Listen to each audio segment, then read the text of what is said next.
welcome back to Let's Play Mass Effect. Took a couple days off, had some stuff going on, but back at it, and I got lots of time on my hands to record a good chunk here. So last time, we had just actually picked up our latest addition to the crew, Liara Tassoni, who is Matriarch Benezia's daughter, which is a pretty interesting little plot point, being that she's the daughter of the bad guy's top lieutenant. So we just picked her up and we got back to the Normandy. So we'll continue from there and chat with the crew.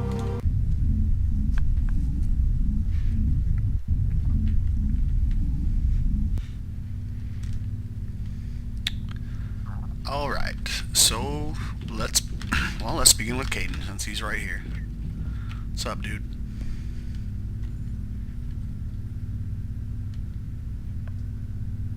Anything you need, Commander? Just trying to get a sense of where the crew's at. Thoughts? Is this an official evaluation, Commander? Or off the record? It's off the record. Alright. Let's label it officially off the record. Got something on your mind? Straight up, there's something wrong with all of this. This Saren is looking for records on some kind of galactic extinction, but we can't get backup from the Council? Sorry, Commander. There's writing on the wall here, but someone isn't reading it. Well, I hear you there. The Council doesn't want to believe anything's wrong. I'd call it human nature, but... I hear you. It just seems like a group that's been around as long as the Council should see this coming. Sorry if I got too informal. Protocol wasn't a big focus back in Bot. Tell me about it. Biotic acclimation and temperance didn't last past the airlock. To the kids they hauled in, it was brain camp. Sorry, hauled in is unkind. We were encouraged to commit to an evaluation of our abilities so an understanding of biotics could be compiled. There are worse results of accidental exposure to element 0 in the womb. Beats the brain tumors some kids grew up with. It's good to know that a few hundred years in the future, they still use euphemistic language to cover up the truth. Is there some question about how you were exposed? My mother was downwind of a transport crash. It was before there were human biotics, a little after the discovery of the Martian ruins. It only gets iffy around 63 when kinetics was running out of first-gen subjects. Until then, they'd relied on accidentals. A bunch of guys in suits show up at your door after school, and next thing you know, you're out on Jump Zero. Yeah, so basically, kind of what Caden's talking about here is kind of how humans developed biotic abilities, which is the ability to essentially manipulate Mass Effect fields to, it's essentially magic, a scientific form of it, as weird as that sounds, but it occurs in alien species, I guess naturally. Like every Asari has some biotic ability, some are just stronger than others. Turians can do it, I don't think, not all of them, I'm not sure exactly how they get it, but for humans, it was after they discovered element 0 on Mars, they found that women who were pregnant, if they were exposed accidentally, during an accident, like they talk about Caden there, a spill, like a transport crash, it's like radiation, and women who were pregnant, their children, many of them died from brain tumors and cancer and things like that, but the ones that survived developed this ability that humans didn't know about at the time, but it was essentially biotics. And as they researched it and studied it, they found that they could put cybernetic implants in.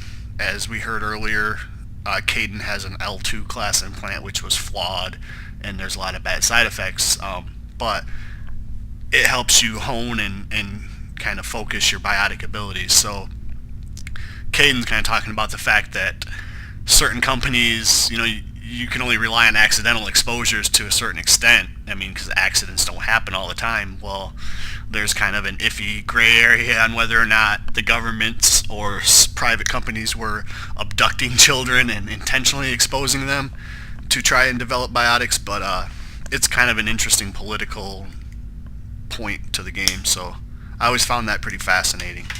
But let's continue. We can actually talk to him about that. You know of any intentional exposures for certain? No one knows. Doesn't mean they didn't happen. As big as the exposures were, it was hard to track down accidentals. It was different then. No one knew the potential, so there wasn't a lot of regulation. Anything kinetics did was gold. I'm not saying they intentionally detonated drives over our outposts, but in retrospect, they were damn quick on the scene. Yep. I could believe that something like that might happen. For science. There were other kids in the same boat, right? At least you weren't alone out there. That's true. We did have a little circle that'd get together every night before lights out. We didn't have much to do, though. It was a research platform then, and kinetics kept Jump Zero off the extranet to prevent leaks. Time to talk, then. Then you must have had plenty of time to get to know each other. Yeah, we'd sit around and bull every night after dinner, play cards or network games. There was this girl named Rana, who had a little circle grow up around her. She was from Turkey. Her family was very rich. But she was smart and charming as hell. Beautiful, but not stuck up about it. I think you'd have liked her. I don't think Shepard would really dive too much more personal than that to ask him if he was in love with her. I mean, to him, it's obviously in the past. They're not together, so it's not it didn't go anywhere, apparently. So yeah, I don't think Shepard would probably ask about that. Jump Zero is Gagarin Station, right? What's it like? Yeah, that's the official name. Biggest and farthest facility we had for decades. Right on the termination shock, the outer edge of the solar system. It's where they did all the Goose Chase FTL research before we caught on to using mass effect fields. It was a sterile research platform when I was there. Jump Zero is a long way from home. What was it like? The grand gateway to humanity looks a lot better in the vids. But that's my own baggage, Commander. No bearing on this. It's a big galaxy, Lieutenant. Who knows what will come in handy? If you say so, sir. Besides, I've got my past squared away. That's good. Good to know, Caden. Thanks for the talk. I always liked talking to Caden. It's, aside from the fact that I think Raphael Sabards has a great voice, for what he does in any game I've seen him in. But, Caden as a character, the BioWare writers, I don't know, his conversations, they always seem to have like a real deep, kind of, much deeper than a lot of your squad members.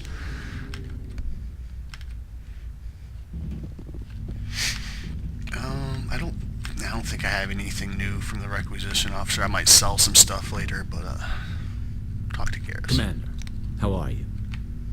Why did you want to be a CSEC officer in the first place? That's a good question. There were several reasons, I guess. Alright, goodbye. Like what? Probably the same as most officers. I wanted to fight injustice, wanted to help people. I guess my father had something to do with it, too. He was CSEC, one of the best. I grew up hearing about his accomplishments or seeing his picture on the vids after a big arrest. He's taking my resignation pretty hard. Why? He's not impressed that you're going after Saren? My father's a CSEC man to the bone. Do things right or don't do them at all, he says. He thinks I'm being too rash, too impatient. He's worried I'll become just like Saren. He actually talked me out of becoming a Spectre when I was younger, for the same reasons. You were asked to be a Spectre? Well, I was targeted as a possible Spectre candidate. Me and about 1,000 other Turian military recruits. I could have received special training, but my father didn't like it. He despises the Spectres. He hates the idea of someone having unlimited power with no accountability. He wouldn't like you, Commander. No offense.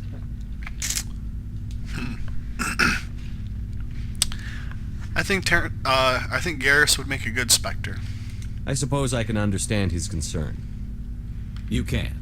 But Saren's not going to play by our rules, C-Sec's rules. If you want to nail Saren, you need to send someone who isn't restricted by policies and procedures. This is interesting. So how would Leonidas Shepard feel about this? He's more of a by-the-book kind of guy, but he also knows that, there's not always a rule for every situation. So, but I think in the case of going after fugitives or criminals, he tried to do it the right way.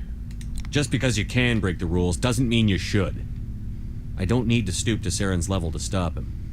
And neither do you, Garrus. I see what you mean, but I'll think about it. Thanks, Commander. Yeah. And something that Garrus said there at the beginning when I asked him about why he became a C-Sec officer. And Garrus said that he wanted to make a difference and help people, and I always that always struck me. It seems like, and a lot of people like who do things like military service, police, firefighters, things like that, even like paramedics, a lot of them, they'll say that, they wanted to help people or they wanted to make a difference. And I think that's how most people are. And the way I always seen it was that you shouldn't, how do I want to say, you shouldn't do something. Well, I guess I don't tell someone else what they should or shouldn't do, but to me, I've always felt that you should do whatever you choose to do as your career because it's what you want to do, not necessarily to help others or because it's the right thing or because your parents wanted you to do it. A lot of people, you'll hear stories about, they became a doctor because that was what their parents wanted, or they played professional sports because their parents, pushed them. And when that's all well and good, if that's what you want to do too, if that's what you love, but I think as soon as you, how do I want to say it? As soon as you kind of put your value on the feelings or the approval of others, you take away all of yourself from it. Like, you take yourself out of it. Like, it happens a lot in relationships too, even, like, where you're with somebody because, not because maybe you don't want to be with them anymore, but because you're afraid of how they'll feel if you end it or if you break up with them. But ultimately, I think, to me, you have to do what you want to do first, because it might sound selfish, but if you're doing what you want to do in your heart, then everything else, the helping others, the doing the right thing, the making people happy, saving lives, protecting people, that will all come naturally because you love what you do and you're doing your job right. And the same thing with relationships. If you're with somebody because out of some sense of duty or that you should or you think you have to, it's gonna show. Your heart won't be in it. You'll probably be in a miserable relationship. But I don't know, that's my little rant on that. And like, I don't think Garrus ever truly wanted to be a C-Sec officer. I think he did it because his father wanted him to. I think maybe Garrus wanted to be a Spectre deep down or something like that, but his father didn't approve, so that's just my thoughts on it. But let's talk to Ashley. Commander, you have a minute to talk. And I'm actually coming up on my timer, so I'm going to cut here, and I'll be back in just a moment. Thanks for watching.